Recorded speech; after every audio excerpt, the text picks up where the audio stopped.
I am taking a moment to show you what is happening overseas today. Folks, this is a mess in Paris and all over France today. I'm talking millions of people.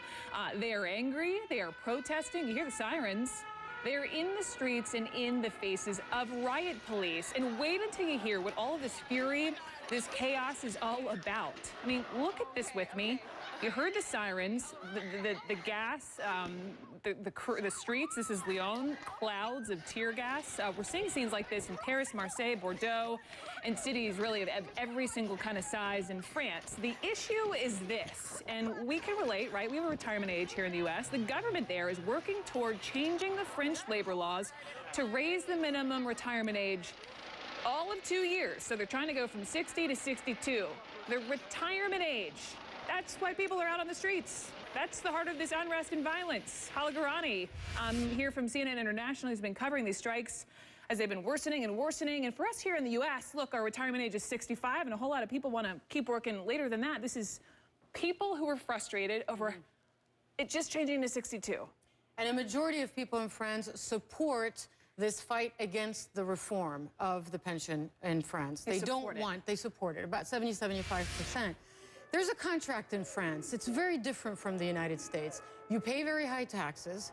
In return, you get to retire earlier. In return, your kids go to school for free. In return, you get free medical insurance. And there is this feeling in France, held by many, that these are things that have been acquired over the decades, that these are rights that workers have fought long and hard for. So whenever there's an attempt by the government to reform that, then you see these strikes. So, but that's the issue. But let's talk about the strikes themselves, because this is, people are, blocking the way to the airport. Schools are having to close down. Heaven forbid, Lady Gaga's concerts are postponed. My goodness. I mean, this is a mess. I know. Once the Lady Gaga concert is canceled, heaven forbid, everybody should get back to work. Well, what's interesting is these images that you're seeing are pockets of demonstrations. That's Toulouse there. Okay. And in the past, there have been much wider demonstrations. I remember living in France in the mid-90s. There was a strike that lasted a month. There was not a subway, not a cab for 1 month. Let's get to those strikes. And the governments have been forced to buckle and back down. In this particular case, these are pockets. They have not paralyzed the country despite the images. I have more questions for you, but for now, we have an iReporter in France. This is Elisa Penner. Let's listen to what she's seeing and hearing. This is mass rioting and people running around. There's gas, tear gas, there's smoke, there's burning cars.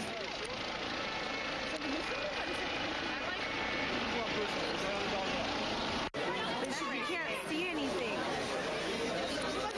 Here it comes. Okay, we should turn on. Here we go.